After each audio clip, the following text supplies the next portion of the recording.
Blog Talk Radio. Welcome to the Nonprofit Coach with Ted Hart, the most listened to internet radio show in the nonprofit sector, dedicated to helping your charity succeed. It's no secret that combining online and offline techniques is the key to modern-day fundraising success, and practical advice is what you need.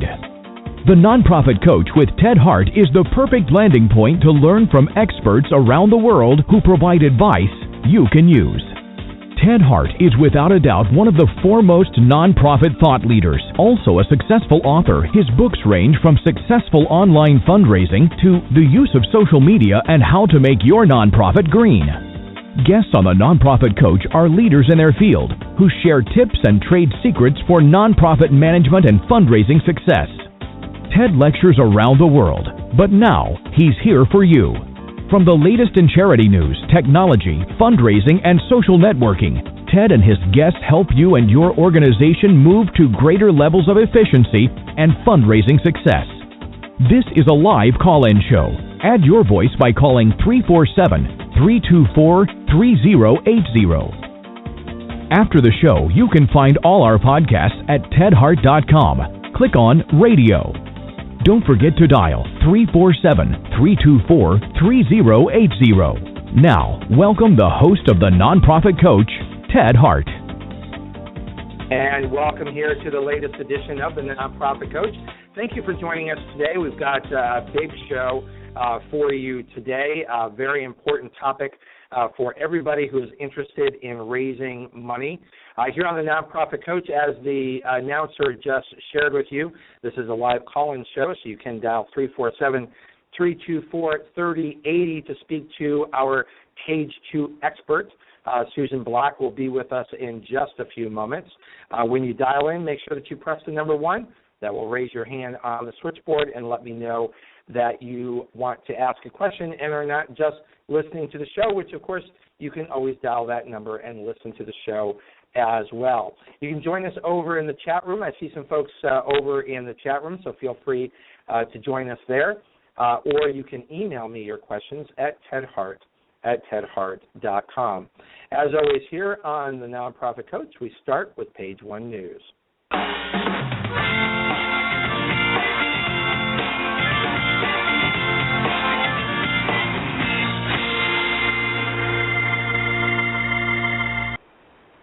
Over here on Page 1 News, as always, you can follow along at tedhart.com. Click on radio links. You will not only find the radio links for today's show, but all of the best radio links for all of our podcasts going back over nearly 4 years here on the Nonprofit Coach. First up, I just want to share some interesting news from the Taproot Foundation. They have started an online matchmaker for charities seeking pro bono help. The Taproot Foundation has created an online marketplace it hopes will become the Match.com of pro bono, linking skilled volunteers with nonprofits that need assistance in areas of marketing, database design, and strategic planning. You can find that link for Taproot Plus over in the radio links today at tedhart.com. Next up here on the Nonprofit Coach is just a good luck to all of the nominees for the 2014 MASHES. This is a combination of nonprofits, for-profits, for digital advisory groups, those involved in digital marketing. The winners will be announced at the awards ceremony at Gotham Hall on November 4th. You can take a look at all of the various nominees in each of the categories. Some of those categories are Best Public Service Announcement, Best Use of Vine and Instagram, Best Viral Video, Best Facebook Campaign, Snapchat, Twitter account, and those are go on and on to the various categories. You can read all about that. You actually can also get tickets if you're in the area of New York and would like to participate and learn all about the winners yourself. That's all available in the radio links today at tedhart.com. Next up here on Page 1, it is that time of the month for us to welcome back for the CFRE Minute. Ava Aldridge is here. Ava, this is your opportunity to bring us up to date on what is happening at CFRE International welcome back here to the Nonprofit Coach. Thanks, Ted. It's great to be here. Well, it sure has been a busy time with CFRE. We're really working with leadership around the globe in order to spread word of the CFRE credential. We are very happy to sponsor the Global Fundraiser of the Year Award at the International Fundraising Congress. And we've also just gotten back from the AFP Leadership Academy, where we got a great chance to talk with chapter leaders in North America. I think one of the biggest things, though, we've got on our plate for the coming year and that we're very excited about is an in-person meeting of 20-plus of representatives from our participating organizations. And those are the organizations that really support the CFRE credential and promote it to their members. And so we are looking forward to having a great chance there for synergy and for even more enthusiasm about credentialing and the ethical fundraising that it supports. Well, of course, as you know, here on the Nonprofit Coach, we're extremely supportive of the CFRE credential and feel that it is an important indication of those who have stepped up and volunteered to be tested and to join the society of peers who hold this credential. It continues to grow, not only in acceptance, but in sheer numbers. Isn't that correct? That's correct, and we are very happy. We are going to meet and exceed our goals for both initial certification and also recertification. People are very, very proud of their credentials, and we can see that because when they get the CFRE, they keep it. Well, and for adults, of course, anytime you mention sitting for an exam, that can bring on anxiety for some people. Why would you say that skilled professionals seeking CFRE should not be filled with anxiety? I think one of the key things, Ted, is that the CFRE is a practice-based credential. We are really looking at what best practices are and the things that professionals do every day on the job. And these best practices are supported in key practitioner literature that we have on our website, on our reading list. And I think most professionals who've been in the fundraising profession for some time will have more than a passing understanding and familiarity with best practice literature already. So I think the main thing is just for people to know that, again, we are really asking them to show their knowledge on the best practices they use every day. That's not to say that we can't all occasionally use some brushing up and reminders through reading some of the literature, but it is a very practical and practice-based exam. Yeah, I share the same thing with folks, is that if you have actually been a fundraiser, if you've been active in your own profession for the allotted amount of time, you're going to do well. That's not to say that, as you said, it's not important to just take some time up and brush up on some of the concepts that are covered in the exam, but this is not an exam that's filled with gotcha questions. These are, as you said, these are practical questions based on your practical experience in the marketplace. That's right, and we want everyone to succeed, and that's why we're very transparent. In addition to the reading list that's on our website, the test content outline is published there. So if anyone is worried about what kinds of topics that they might see in questions, they can download that from our website and take a look. And I always recommend that people really compare the test content outline to what they do on a regular basis in their jobs. If you're doing, for instance, major gifts, and that's your area of expertise, probably that might be an area where maybe you don't have to do as much taking a look at the literature because you know it already. Right. On the other hand, if planned giving is something that you just do not do on an everyday basis, that might be something to take a look at. Ava, what percentage of people pass the exam on their first try? Probably around 70% in there. Yeah, and that would have been my guess. Yeah. And it's a pretty high sometimes percentage. It is. Sometimes it's a little more, sometimes it's a little less. But I think that it's important too, Ted, and I'm glad you brought this up. The CFRE is a baseline foundational credential. So our purpose is to make certain that as many fundraisers as possible really have the portfolio of experience and the base of knowledge that's represented by passing the exam, so that there are a wide number of ethical fundraisers out there. So we want people to succeed at the exam, because when they succeed, that means there are just that many more able, knowledgeable fundraisers who are doing wonderful jobs, practicing best practices in ethical fundraising, and that's what the nonprofit sector needs. And correct me if I'm wrong, that's a minimum of 5 years of practical experience before you sit for the exam? That's correct. There are 4 categories on the application. You need the 5 years of experience. You also have to meet minimum requirements in terms of performance, whether it's dollars raised or communications or management projects that support fundraising, and also continuing education and volunteer service.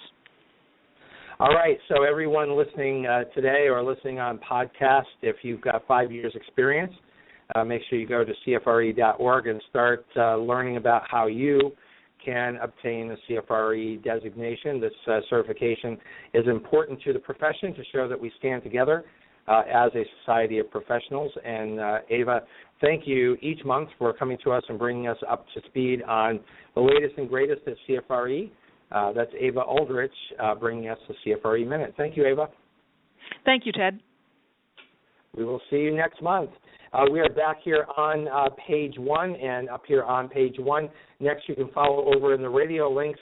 Periodically, we just want to draw your attention to the vast number of products that are available at very low cost via TechSoup. Over at TechSoup, for instance, you can get the latest QuickBooks edition 2015 for just $45. You can have Office Professional Plus 2013 for $32 or Office Standard for $24 per license. So it's important that every computer have an updated and legal license of all the softwares that you use as a nonprofit organization. This is a terrific opportunity for you to be able to get the latest software for pennies on the dollar for what would be available on the open market. That is because as a nonprofit organization, you can apply and qualify for discounted software that has been provided by the software companies through the clearinghouse over at TechSoup. You can receive all the information over in the radio links today at tedhart.com. Next up here on the Nonprofit Coach, another good friend of ours coming to us once a month over from GuideStar, bringing us the GuideStar Minute. Welcome back, Gabe Cohen. How are you, Gabe? I'm good, Ted. How are you today? Well, you folks, I'm doing great. Thank you. Good to have you back here on the Nonprofit Coach. You folks just celebrated a big milestone. Tell us all about it.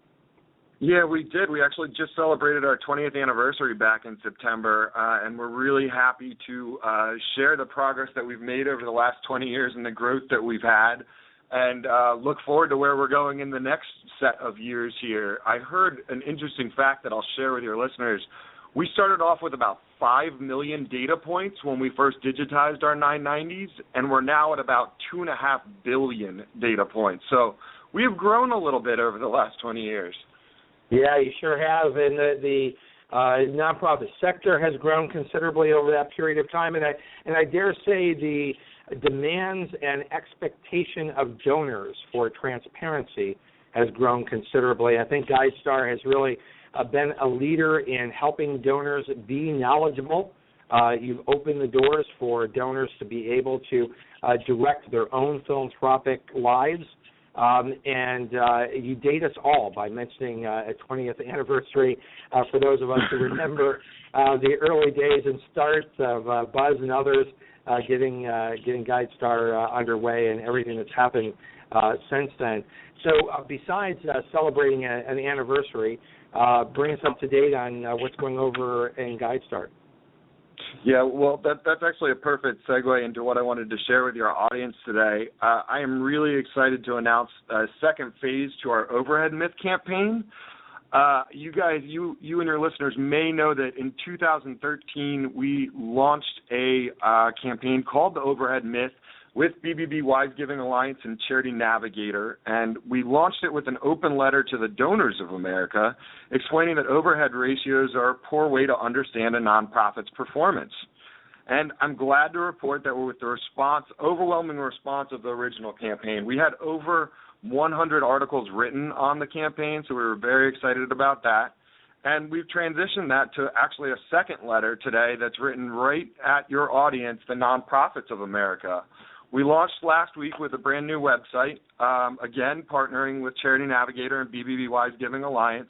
And we have another open letter on there. And I direct your listeners to the open letter to see what they can do as nonprofits. We wrote this letter not to the nonprofits, not because we feel they're the originators of the myth, but we feel that we are in the best position as nonprofits to communicate the overhead myth message with our donors and funders. We want to recruit as many other nonprofits out there to retrain donors to pay attention to what really matters, our organization's results. So, unfortunately, this does mean that we are all going to have to throw away our pie charts showing overhead versus program and instead step up to the mission of communicating with your stakeholders, your organizations, how your organization is accomplishing your missions.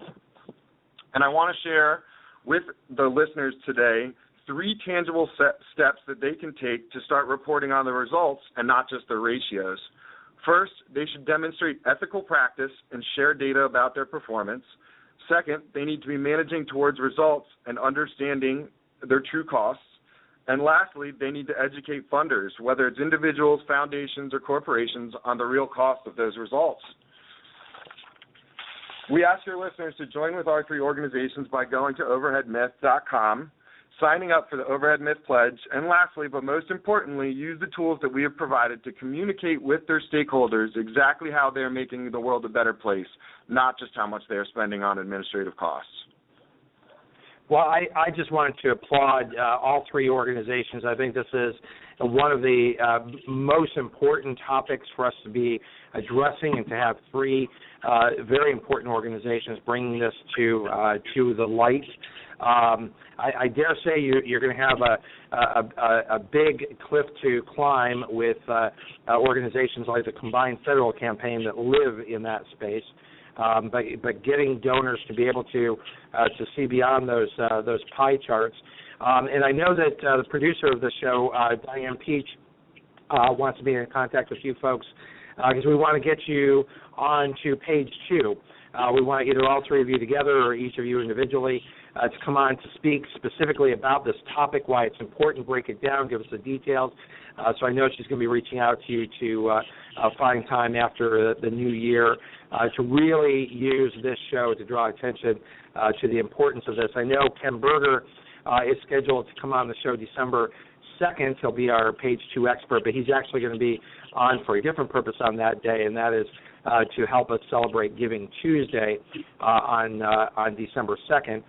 So we're going to want to have you folks back, and I'll let you folks work out those details. But we want to do everything we can here on the Nonprofit Coach to put an exclamation point after these open letters, after the attention that you're trying to draw to this issue.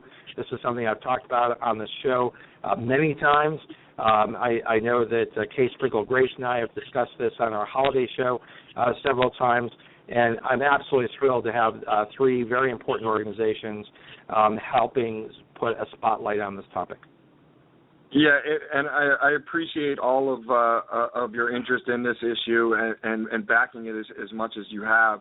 And I'd love to arrange to get the 3 CEOs to talk about it further. Just wanted to reiterate 2 things to your listeners. First, there is, on the back of the letter, which can be found on the website, there's a list of tools and resources that we plan on updating regularly as new resources come to life so we can get nonprofits the latest information on how they can make a difference. And second, that letter is licensed under a Creative Commons license. So that means that anyone out there can share that letter with all of their stakeholders, and we really encourage people to do this. We think that's one of the easiest ways to spread the message about the overhead myth and start working towards an overhead solution. Well, again, bravo, and we look forward to working with you here on the Nonprofit Coach to provide this microphone and this platform as a way to accentuate this work. We'd love to have the 3 CEOs on here, and I know that Diane will be in touch with you to help make that possible. Gabe Cohen, thank you again for an absolutely fascinating and informative GuideStar Minute. Thanks, Ted. We're going to wrap up page one here by bringing another friend on to the show. Linda Lysakowski is coming into the studio now and is going to give us a really terrific introduction to our fantastic page two expert, Susan Black. Welcome back here to nonprofit coach Linda Lysakowski.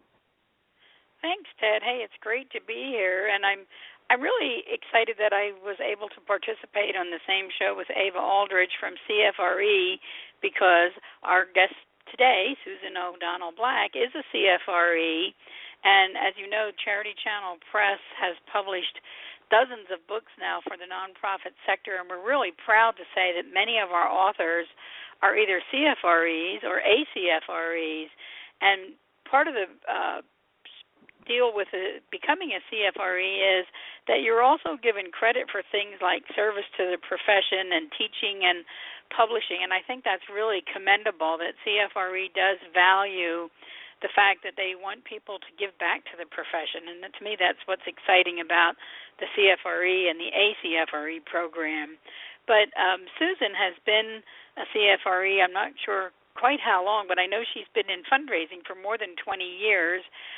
In fundraising, public relations. She started her career at a college and also has worked for several healthcare organizations. And in 2008, she started her own consulting practice. And what I really like about Susan's practice is that she says in her bio that she formed the consulting practice so she could help struggling nonprofits identify strategies that will allow them to help reach their potential. And I think no matter what size the organization is today, it seems like almost all nonprofits are struggling. So I really like the fact that she put that in her description of her company, because almost every nonprofit does need help in the regards of fundraising, because there's so many challenges today that we're all facing. So I want to just tell you a little bit about... Linda, if I can just draw a line back to, and that's also part of the mission of Charity Channel's In the Trenches series, of which the book you're going to be introducing today is part of that series. So, and part of the DNA of the nonprofit coach is, again, helping that same group of smaller nonprofits that may lack the resources, but nonetheless have the need for professional services. Right, and I think that's so critical today. Like I said, even if the larger organizations, I find, still struggle with fundraising, so they really need that extra help. And this is what the In the Trenches series books was brought about. They're not academic books. They're written from the first person, people who had the experience in the trenches, and so they're bringing that experience to the nonprofits that need it. So we're really proud to say that we have some great authors, and like Susan, who have been in the trenches and are now willing to share that expertise with other people. And this book particularly, I really loved. When I saw her proposed title for it, Help, They Want Me to Fundraise, I really kind of resonated with this, because like many of us in this field, I kind of fell into this profession, and I'm not sure, Ted, how you got into it, but many of us seem to have fallen into this either through volunteer work, or maybe we had another job in a nonprofit, and all of a sudden one day someone decided that we needed to get involved in fundraising. And even today, I've been working with probably hundreds of nonprofits over my 30-some-year career.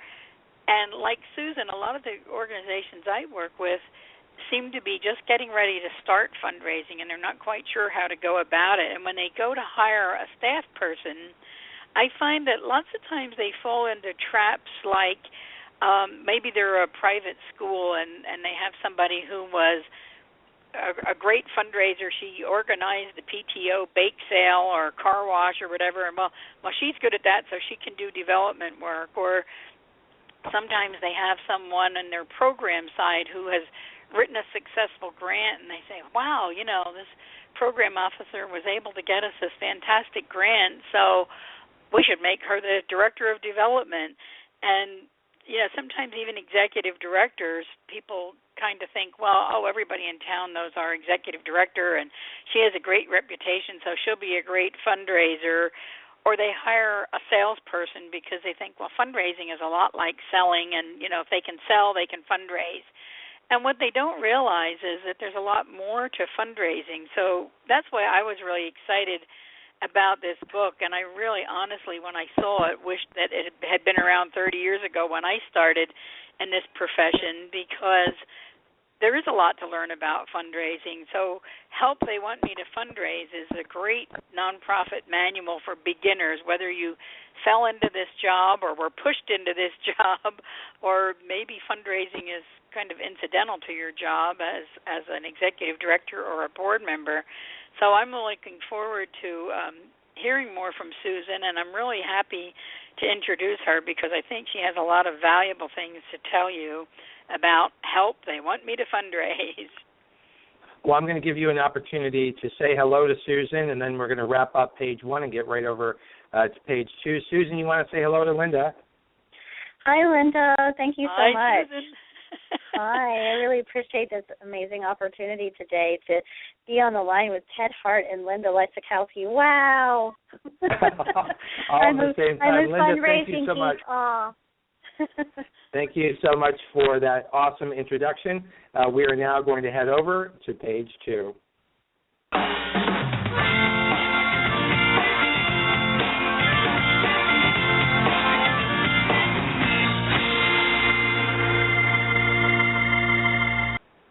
As our dear friend Linda Lysakowski just shared, our page 2 expert today is Susan Black, CFRE. She is the author of Help They Want Me to Fundraise, part of the Charity Channels in the Trenches series. Now, Susan, let's start off right from the beginning. This is the nonprofit fundraising manual for beginners, and I just want to share, because I just thought that this was so perfect and so apropos, that Kent Stroman, who we've had here on this show, author, speaker, consultant, says very plainly, get this book.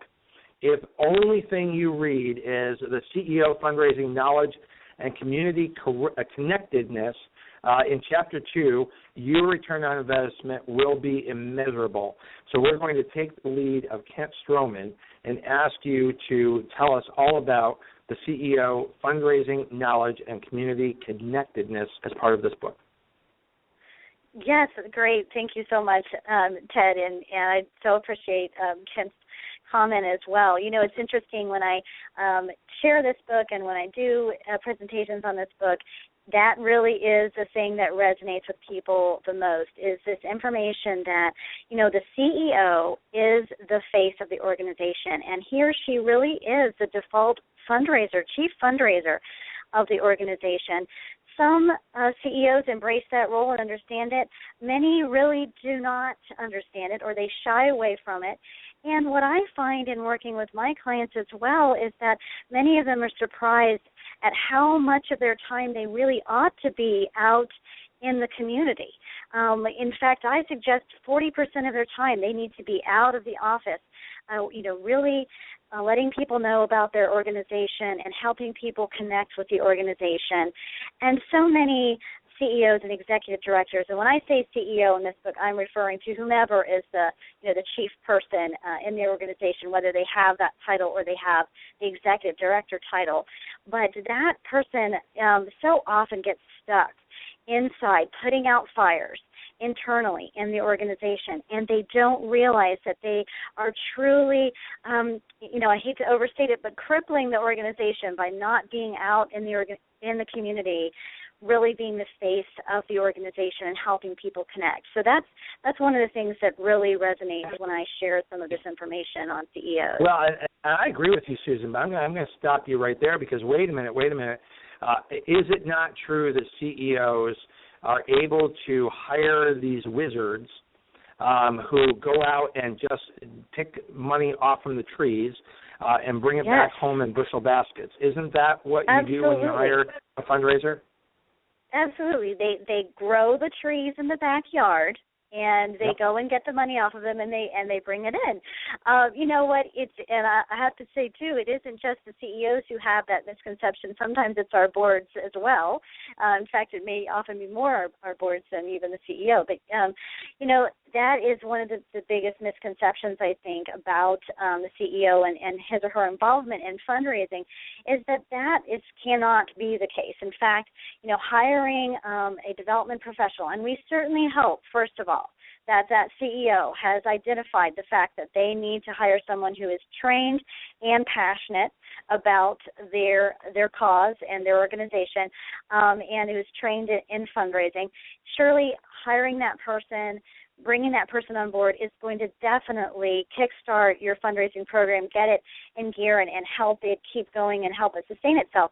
But it's not magic. They're not going to be the person that just automatically makes all of the fiscal problems go away. That person is going to have to work closely with the CEO, and the CEO needs to be involved, engaged, to understand what the plans are and how he or she fits in those plans, so that they can talk about it in the community and talk about it knowledgeably. So, yeah, boy, I wish it was that way, don't you? Yeah, that would be nice. But I also want to share with you the other end of the spectrum, and that is the CEOs or the chief executive officer of the nonprofit who says, I really don't need one of those fundraising professionals, whatever you want to call them, because I can do fundraising. I know how you do that successfully. You take people to lunch and they give you checks. So yes. Isn't that how it works too? Absolutely, yes. There is no cultivation needed. It just springs up out of the ground. Yes, these people just give you the checks the first time you see them. Sight unseen, organization unknown. Obviously, I'm teasing with you and teasing with the audience as sort of a tee up to your book, because I think, if I'm correct, and Linda was very kind in sending me a copy of your book before the show. As I read through your book, I think your book actually exists between those two bookends, between the bookend of the CEO who feels, well, I really don't need to do anything but take people to lunch and they give me checks, and the other end of the spectrum where, well, we hired this person, now go bring in the big bucks because that's what you wizards do, and we don't, and just let us know when it's time to cash the checks. Your book is right. What fills in those gaps. Is that right? It really is. In fact, the way I describe it, Ted, is that the book is intended for people who find themselves at the crossroads of leadership and fundraising. So whether they are that CEO who is the leader, or that board chair, or that development committee chair, someone in that position, they're at that crossroads of leadership and fundraising. They know that something needs to be done. They aren't exactly sure how to do it, and they need that information right now. They don't have, time for 3-day seminars. They don't have, a lot of money for high-paid consultants. They don't have cookie-cutter problems. They're not looking for cookie-cutter solutions. They really need to get their arms around how this fundraising thing really works, and they need to do it today.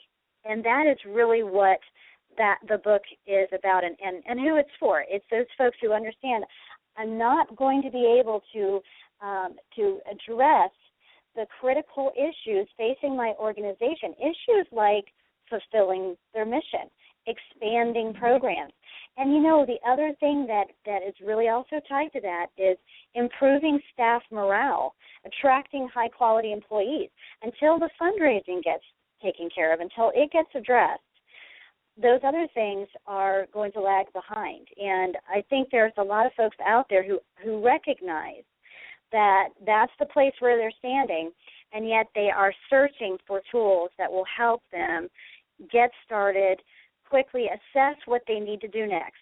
And that's really what I see this book doing in terms of being a tool for that purpose. Well, I think you do it beautifully. But fill in the blanks for me for the person who comes to you, probably a new CEO or maybe a board member who says, well, that's all well and good, but how could a book like this help me? Because we're special, we're unique.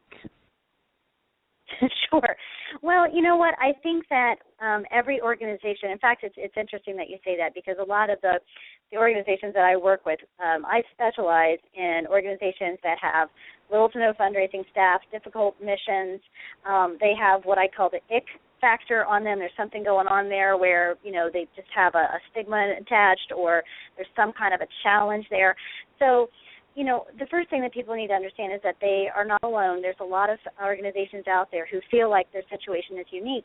And yet, at the end of the day, when you really break it down, and this is what I try to do in the book, there's some very basic things that every fundraising program needs, regardless of the organization, regardless of your mission, of the issues that are going on in your organization.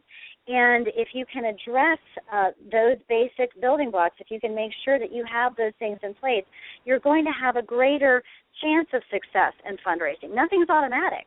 Nobody's going to be able to just, make it all better for you right now. But I think what the book does is it really helps you assess where you are right now and what you need to do next to get on a path towards fundraising success, regardless of any of the other issues that you may have going on in your organization. Well, I totally agree with you in that regard of building out the program. So who's actually part of this team? Because it sounds to me that in drawing attention to the intrinsic role of the CEO in this process, that you have in mind a very specific role for this fundraising development professional as part of a team, not someone who actually just does the fundraising. Exactly. You've really hit the nail on the head that the fundraising has to be a team approach. And it's so interesting because many of the boards that I work with, they all want me to tell them, I'll back up a minute. The executive director wants me to tell the board what its role is. And the board is saying, well, we want to know what we're supposed to do and how we're supposed to do it, and what is that? What is the development director's job? And, what is the CEO's job? And so everybody seems to be confused about whose job it is. And there seems to be a lot of passing the buck, when it comes to fundraising. But really, it's about that team approach. And what I try to help people understand is everybody has to take a responsibility for fundraising.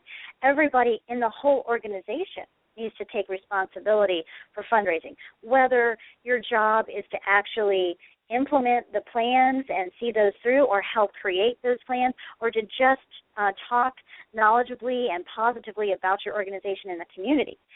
Whether, whatever role you fit in, you may have a slightly different job to do, but everybody has to work as a team for fundraising to really be successful. And the passing off the buck to the development director is a recipe for disaster.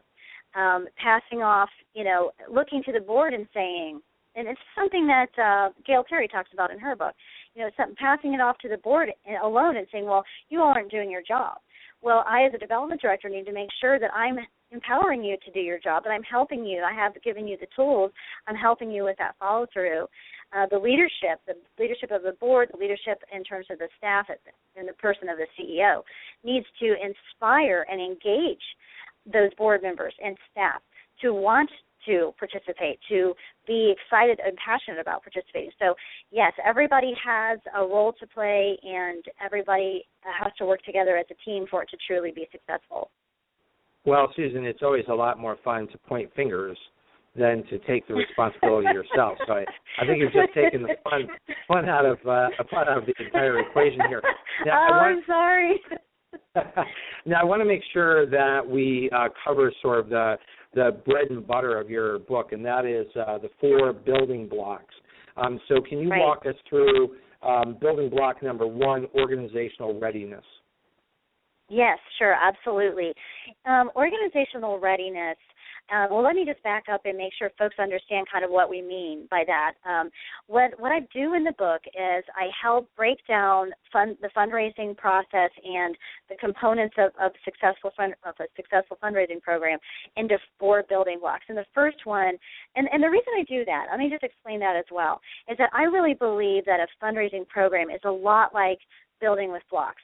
And if you take one block out, that the structure may be weakened or it may fall down. And I feel that that's the same way with these building blocks of fundraising success. If one of these blocks is missing, you are going to have a greater struggle in terms of your fundraising. So I want people to understand these are the very basic things that you need to have in place.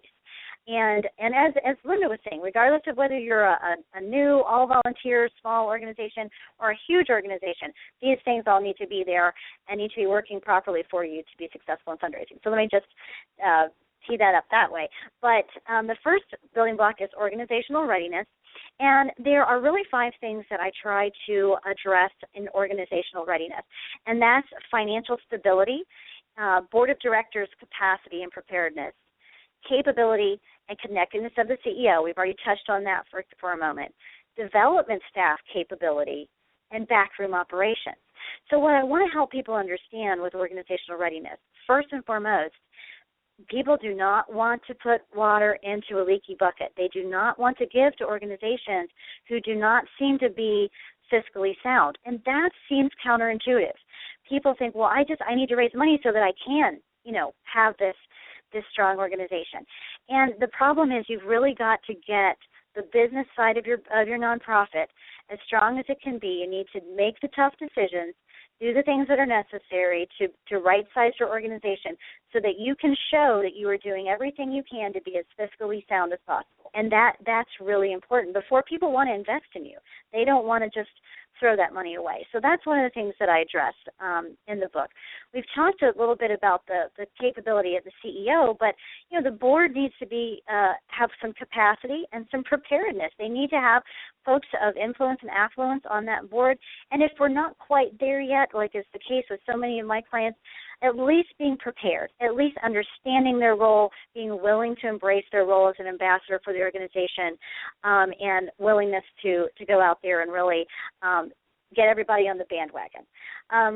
So that's very important. Development staff capability goes hand in hand with the CEO capability. So many times, as we've mentioned, I think Linda was mentioning this earlier, sometimes organizations will say, well, we need somebody to do fundraising. Well, you've been an executive assistant, so you can do fundraising. Or you've been a social worker, so now we're going to promote you and you're going to become the fundraiser. Well, there's nothing inherently wrong with that, except that what we do is we set that person up for failure. That person needs to be trained and passionate. They need to really have what is required to be successful in terms of their knowledge base in fundraising. It's not automatic. It's not intuitive. It's something that people need to learn, and they need to be passionate about the organization. And that's the way that person's going to be successful. And I also like to talk about backroom operations. How many of us have lost donors because the person didn't get their thank you note in a reasonable amount of time? That backroom operation is very important. Those policies, those procedures, those things that you have in place to make sure that those thank you notes are going out or those names are correct on the list. It's surprising how big an impact things that seem so small can make. So that's what is covered in organizational readiness.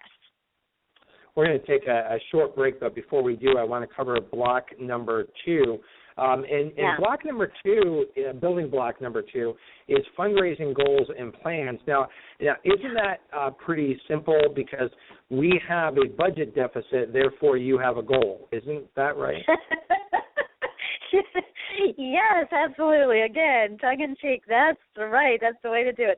Actually, I think, this is my personal opinion, I believe that situation is one of the biggest reasons that development directors turn over so much in their jobs, because they are required to keep the lights on, and it's just not realistic, and it's not right.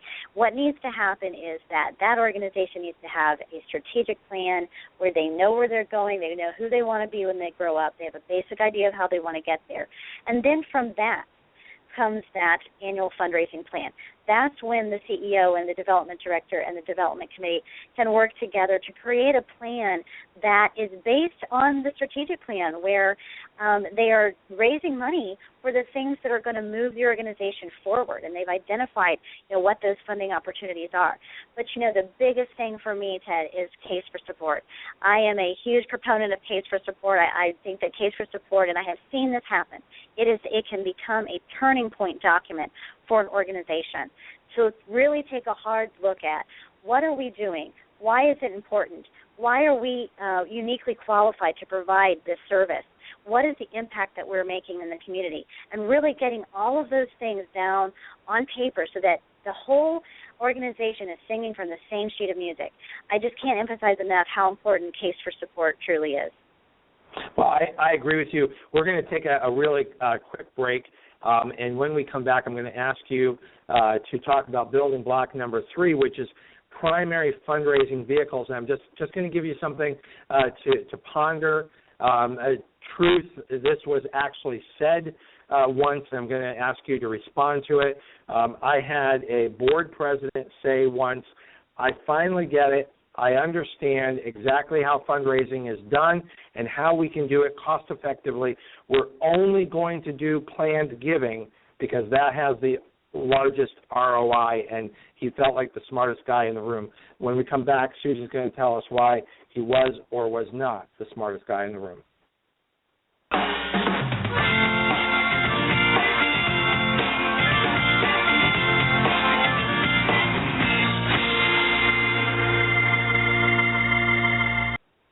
Next week's show here on the Nonprofit Coach, 12 noon Eastern, we will have Justin Perkins. He is the Senior Director of Brand Engagement at Care 2, and he will be our Page 2 expert here on the Nonprofit Coach, giving you an opportunity to enjoy your in the United States Veterans Day holiday on November 11th. We will not have a live show. It's a great time to catch up on hundreds of podcasts available at tedhart.com. We will come back with Meredith Hanks on November 8th live here on the Nonprofit Coach. And we're going to head right back so that Susan can bring us up to date on the primary fundraising vehicles, building block number 3. Remember, our podcasts and archives are always available 24 hours a day at tedhart.com. Click on Radio Links. If you're listening live today, the phone lines are open. Call in and ask a question by dialing 347-324-3080. Now, back to the Nonprofit Coach with Ted Hart. And we're back here live with Susan Black, CFRE. Her In the Trenches book, Help, They Want Me to Fundraise, helps us understand the 4 building blocks. And we are now talking about primary fundraising vehicles. And, Susan, it seems like the answer to all of our prayers is to just do planned giving. Is that right?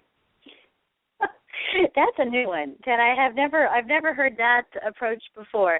As long as you are willing to wait for anywhere from 20 to 60 years, I think that's probably true. The problem is that if you need to have some funding for projects and things that you need right now, you're probably going to have a little bit of a problem. Most of the organizations this guy was a pretty smart guy, and he decided that all this direct mail fundraising, online, offline, people visiting people, major gifts, proposals, all of that stuff you're going to talk to us about, all costs a lot of money, and none of them have the same ROI. So he figured it all out. Oh, that is really interesting. Well, you know what? It certainly takes an investment to do planned giving, and you certainly can reap rewards, but I wouldn't put all my eggs in that basket. That is for sure. In fact, that's really what I try to help people understand by looking at primary fundraising vehicles, is that you really need to have to incorporate all the primary fundraising vehicles in your development, your comprehensive development program. You need to take a look at each of these things that I cover, which is annual gifts, corporate and foundation giving, major gifts, and planned gifts.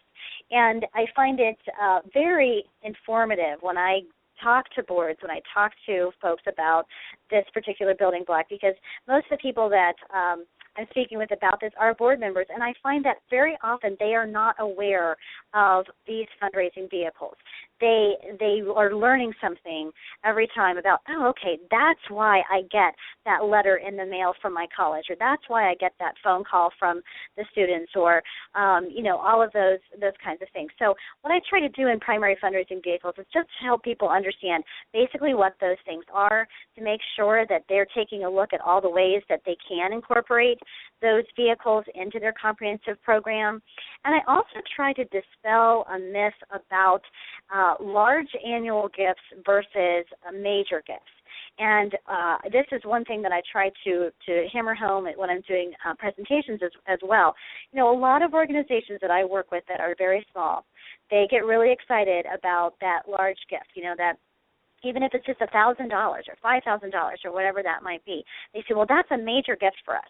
And I have to help them understand that a major gift is one that is given out of assets, usually, not income, over time and for a specific purpose. One time I was very confused about this myself, and I emailed Kent Dove, grandfather of major giving, and I said, Kent, what is the difference? And that's exactly what he just told me. He said, the difference is that it's given out of assets, not income, over a period of time and for a specific purpose. And so even someone who's giving you a large gift, if they're giving that out of assets or they're giving that every year, that's really a large annual gift, not a major gift. And really the difference is between is in how the decision is made to give the gift. You're still going to cultivate folks more or less the same way, but the decision-making part by the donor is really what defines those two things. So I tried to help dispel some myths there and give folks some basic information about how those vehicles work and how they can use them. Well, let's move on then to building block number 4, because it seems that it ties in beautifully to what you were saying, because this is communications and community relations, and you really can't have one without the other, right? You really can't. And what I try to talk about in communications is that a communication starts with a well-crafted message. At the end of the day, if people do not know who you are and why you're important, they're not going to give to you, period. So if you don't have a clear, concise, compelling message about what you're doing, why it's important, the impact it makes in the community, people are not going to give to you. Now, there are some organizations out there that have natural constituencies, like hospitals and universities and things like that. But the rest of us are building those constituencies. We're making them. We're creating them out of nothing. And so, having that clear, concise, compelling message is incredibly important. And then having a communication plan, really thinking about, well, how often are we interacting with our audience? Who is our audience? Who are our audiences? And how do we craft messages that are going to reach them? How do we come up with specific vehicles that are going to be effective for them to really get those messages to them? And I also try to emphasize that it's important for organizations to take a look at their capability in terms of communication and what really makes sense for them. For instance, lots of folks just automatically think, let's do we have a Facebook page, or we need a Facebook page, let's put that one up, or let's start a Twitter feed. But if there's no one keeping those things up, if there's no messages going out on those, then that's useless. So don't spend your time doing things that you don't really have the capability of doing. Focus on the things you can do. I always tell people when it comes to services like that if you want to use social media and you want to be successful, you have to be social. Yes, you do. And in fact, I believe I heard a whole talk that you gave on social media, Ted, and it's very helpful to have that kind of information, because people need to understand these are not, this is not for everyone. You have to have a whole plan for how you're going to use it. And it's a great tool if you can use it, but don't just start it and then not use it. So, but that's just an example of trying to take on something that you're really not capable of doing, because a lot of these organizations don't even have anybody who is doing communications. That's not somebody's job.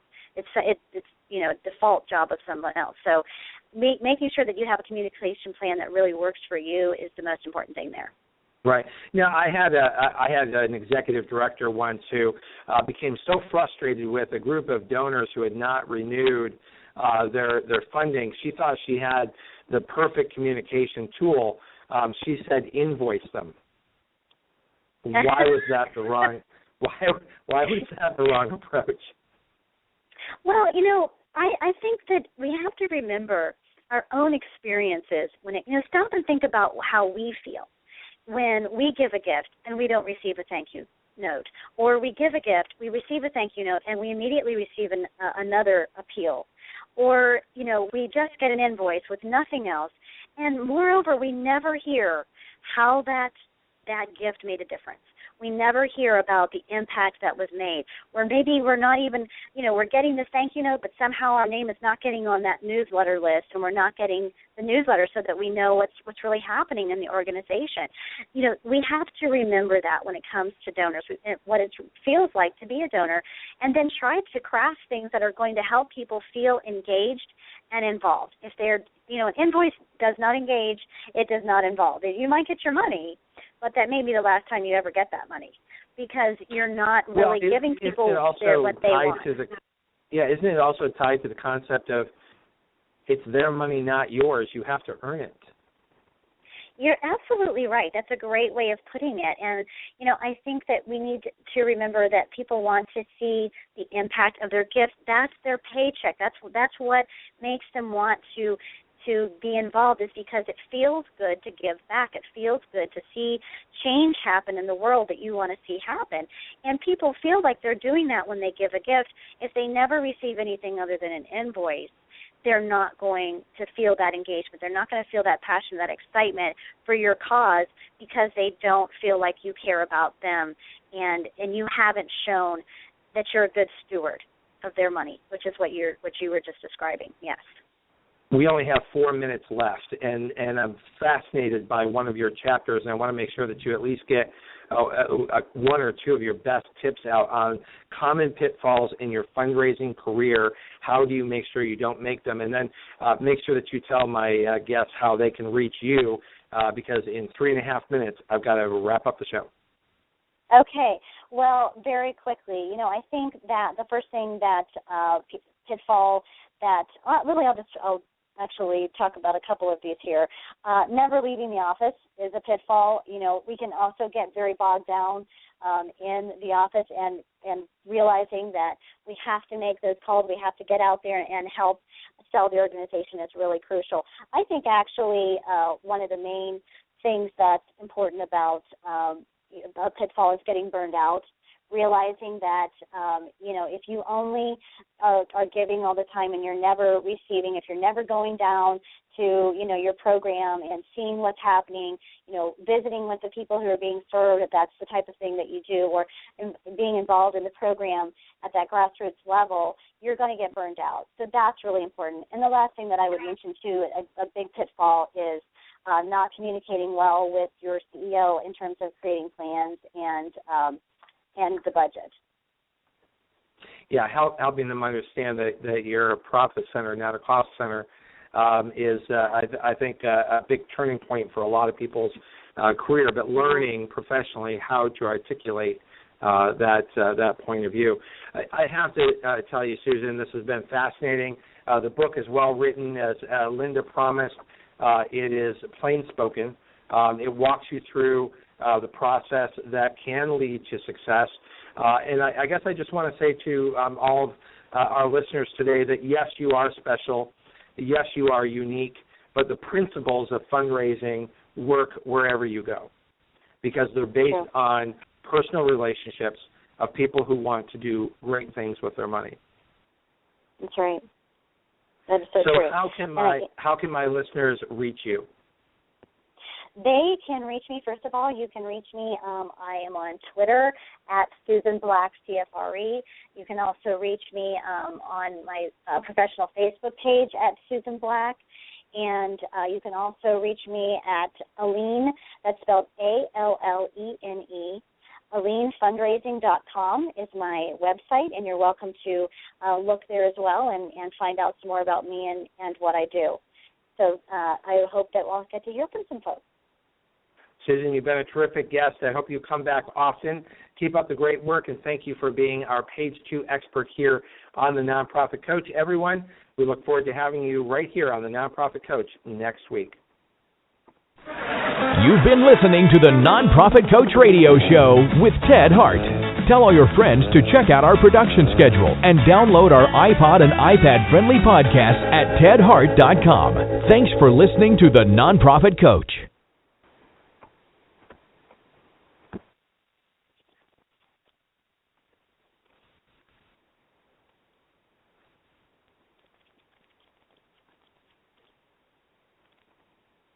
When it comes to cleaning your house, who doesn't wish un galán with a trust fund swept in and passed the mop to your evil stepmom like in the telenovelas? Hola, it's Chiquis here, and although life isn't always like in the soap operas, Fabuloso does bring a clean that's always over the top. Get your home dramatically clean anytime you like, without any evil mama drama. Just long-lasting lavender freshness. That's Fabuloso, taking the drama out of any mess. Fabuloso's 2 times concentrated formula provides 2 times more active ingredients versus non-concentrated Fabuloso Original. Use as directed.